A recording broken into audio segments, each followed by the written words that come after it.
Alright, let's push on with the referencing guide.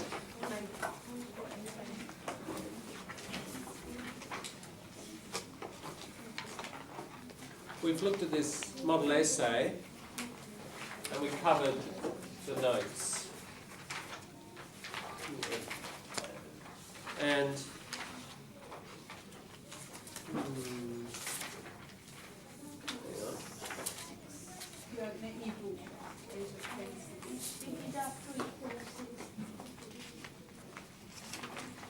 there's a whole lot. What then follows after that is the actual guide. So let's go through the guide. We've got print. Has everyone got a copy? Yeah. So the first section is print, so hard copy. So start with an easy one there, the book. We've been through that, I don't need to go through it again.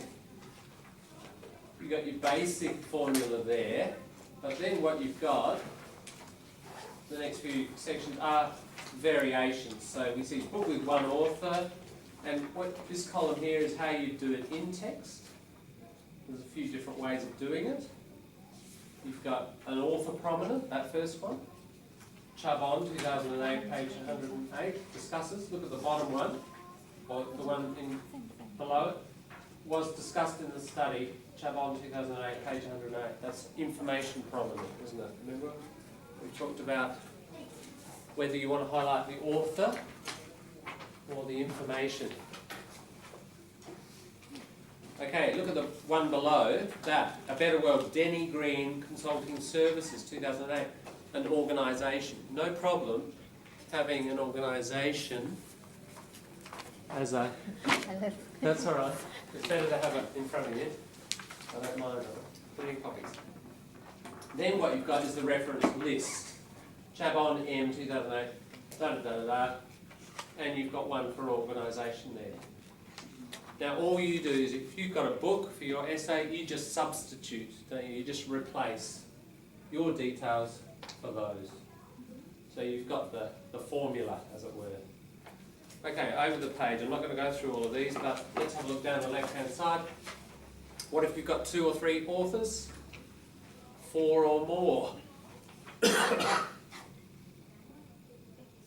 Now, see 2 or 3, you name every individual. Campbell, Fox and Deswart.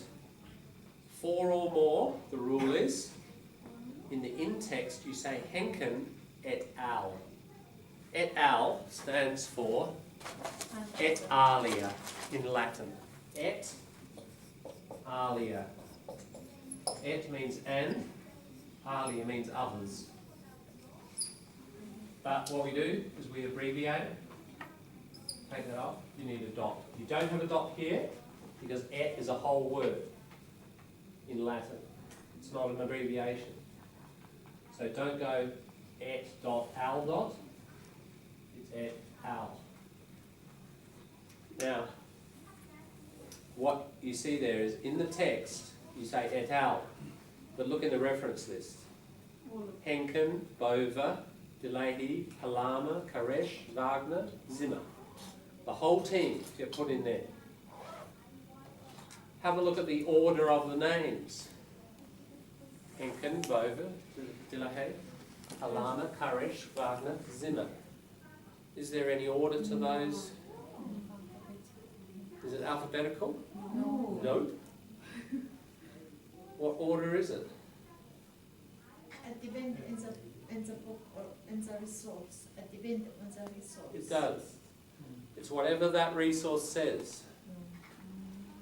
It's Emeritus Professor Henken, who's been in the Department of Nuclear Medicine for 30 years. Then it's Professor Bova. Then it's Dr. Delahi, maybe. Lecturer, Halama. And Zimmer, Mary Zimmer, she's the student who helps clean out the rat cages and maybe did a little bit of editing, right? And help with a few extra statistics. But the junior partners go at the end. So the leader of the team, the at the beginning, they get their name up front in stars, in lights, and it goes less and less. It's politics and seniority, and we just simply reproduce that. All right, so don't rearrange your authors' names alphabetically, just copy it out. Book with no date. Right, now if you've got something with no date, and a lot of websites have no date, ND. Don't leave it blank, put ND, no date. However, don't use anything with ND. It's really weak. That could have been written in 1571, couldn't it? Could be 400 years old, 500, you know. Or as someone mentioned, you know, Pavel, you said the 1980s, you know, data. Data from then about abortion, it's really almost irrelevant, isn't it? So many social things have changed since then. Now, when you got ND, you just don't know. It could be back in the 1980s and almost irrelevant. It could be last year. We can't tell. What does this do to our ethos? Think ethos, our trustworthiness. Is it strong or weak? It's really weak, and it's below a critical point. So ND, just throw out your data. It might be the most beautiful data you want to prove your point. If it is, re-Google it or research it somehow, and I bet you'll find a website or something somewhere where the same data is... If it's reliable data and useful, obviously a number of people will have used it somewhere else, right? And you've got to find a site, a website that has a date and has a certain, you know, organisational reputation, and that's what you use. So it does take a bit more work, but that's how you get the quality. So avoid the ND altogether. You mean anyway it has to have a date?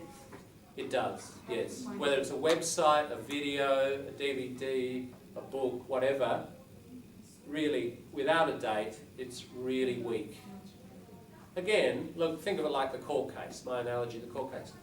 Oh, you saw the accused murderer leave the scene of the crime. Oh, when was that? Was it Wednesday? Was it Thursday? Was it the Tuesday before? Oh, sorry, I can't remember. I mean, how strong is that? You know, it's really weak, isn't it? Time is critical to evidence. Okay. Editions. Second or later edition of a book. You do have to look carefully at your books, because I've explained editions before. Editions are changes, not just reprints because the book's popular. If it's been changed, maybe a whole chapter's been added or taken out, or even a few paragraphs here and there, it changes all the page numbers. So if you say page 427, and it could be a big difference between the first and the second edition. Somebody goes to look, but the data they're looking for isn't there, because you haven't said which edition. So that's important. Have a careful look. Remember the bibliographical detail, the third page in on your book with all the data there about the publisher and everything. Look carefully.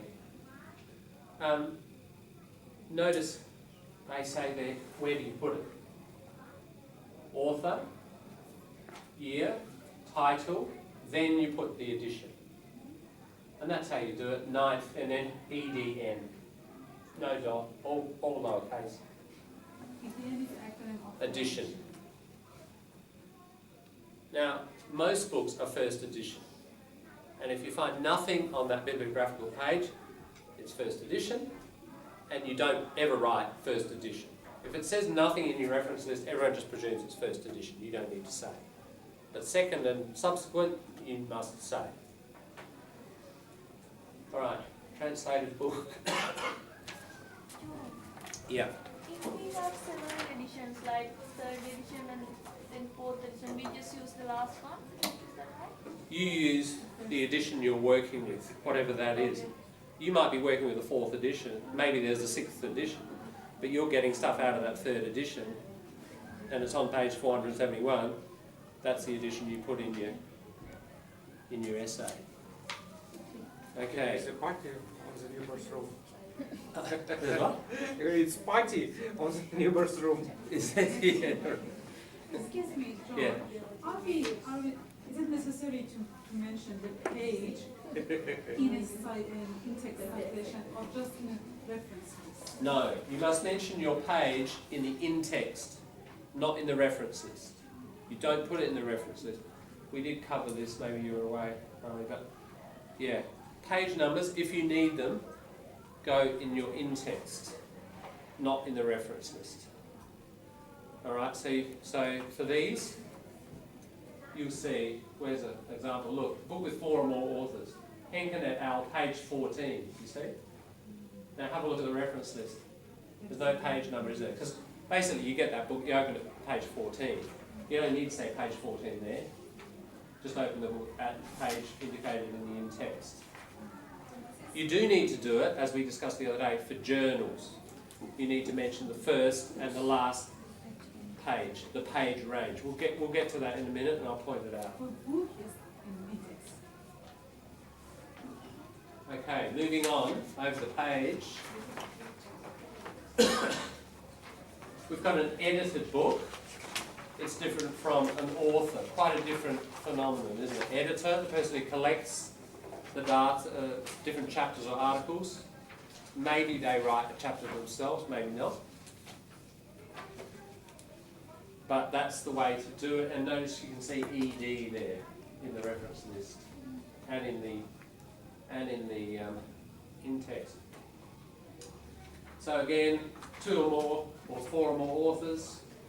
Keep going. We're up to chapter in an edited book. We've kind of covered that once before last week, so I'm not going to go through it again. Remember the idea of a thing inside a container, a chapter in a book. Next page, journal article. We've covered that as well. You've got 2 titles now, haven't you? Same with the chapter in an edited book. You've got 2 titles. You've got the article or the chapter, and then you've got the container, either the book or the journal itself. Remember, the container is the thing that gets the capitals. In terms of the journal, Canadian Journal of Nursing Research, all capitals. It gets the italics as well. The container gets the italics. Now here's an example, darling, of the page range.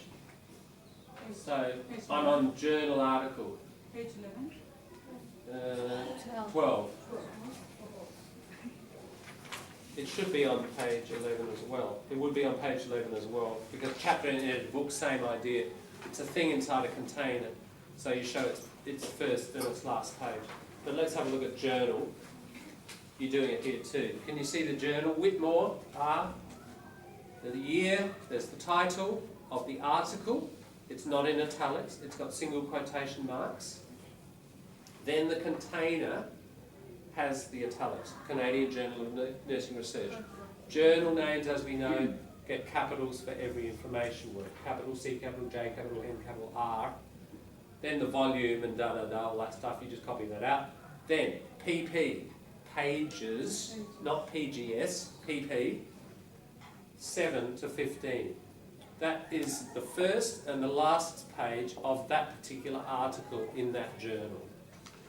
Right, you don't put there, if you say use page 13 in your text, in your essay, you don't put page 13 there. You just indicate the range. In the in-text, you put your reference and you put page 13. Is that clear? So you don't have the page range for the book, but you have it for journals. What about For view? in-text, for journal, we don't put any page. Not any page. No. In No. in-text. Yeah, for journal you might. Yeah.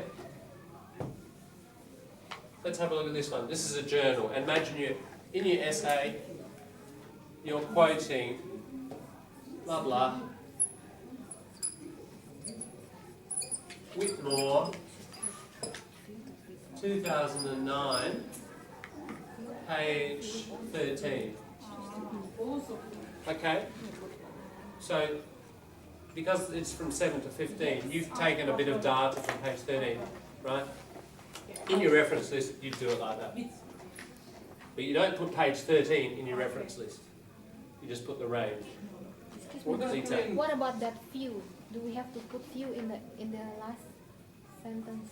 In the last that page range, after page range? Few. Few. When you read this article. Oh, viewed. Yes, if it's online. Because that journal, If that journal from that library. if the journal's from the library, hard copy, nothing. Nothing. No. Every online thing, whether it's a journal, a video, a website, you've got to have viewed. So it doesn't matter whether it's a journal or whatever, it's online stuff. You've got to say viewed. We're still dealing with hard copy. With this so far, if you have a look at all these examples, they're all imagined like paper-based journal here. In a minute we'll get to online material and you'll see So viewed. when I print from that TAF library, that journal, I don't have to put. No, because really you're printing from an electronic source. You should put viewed. Viewed. Just because you print it out and read a hard copy, that's not a hard copy form. I mean, you've really got it from an electronic form, haven't you? So you need to write it as an electronic source. Where do you get a real hard copy? Okay, you go off to the Bar Smith Library, the university library, go down, we'll do this probably next term for our next essay. Go down there, you'll see rows and rows of hard copy journals.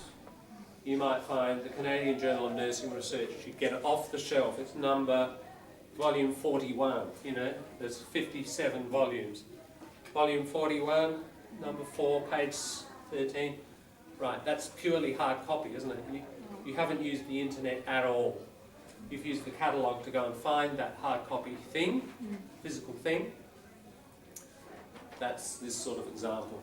Most journals now, of course, are online, aren't they? If I have a PDF version of the journal, it's already published, but scanned and saved on my hard drive, Yeah. for example. I can use the citation as a hard copy. So in other words, there's a real copy, in the Yes. Bar Smith Library, but you haven't used that. You've used the online PDF version. Yeah.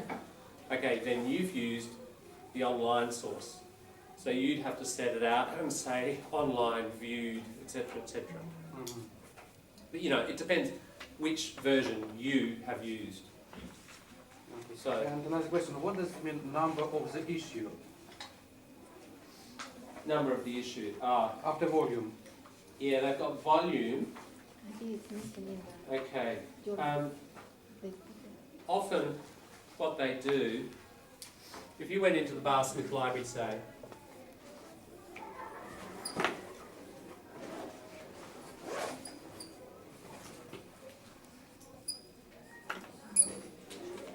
it sort of partly works like this. What you might find is 2004, 2005.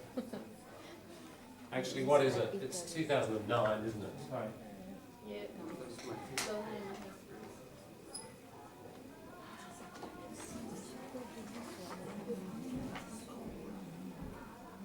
Maybe that journal, they put it out once a month, Yeah, right? monthly. Yeah, or maybe quarterly, usually monthly or quarterly. Sometimes, every 12 issues, so an issue is when it comes out, but a volume is they collect them. Often volumes, they'll work kind of by year, and volume 41 will be all the 2009, and the library will make that as a book. Okay. Right, so that's the volume, the collection, and each one of those is an issue.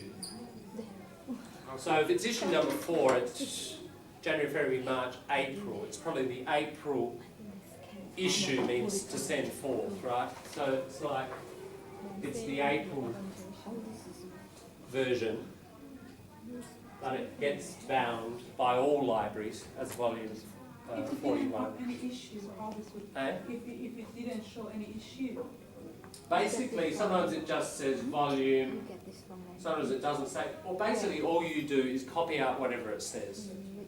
You don't really have to get into the complexities of that. It's a bit like the names of the team. Just copy it out. Okay. Over the page, you got magazine. Magazine article with no author. Be careful. If it's got no author, How's the ethos going?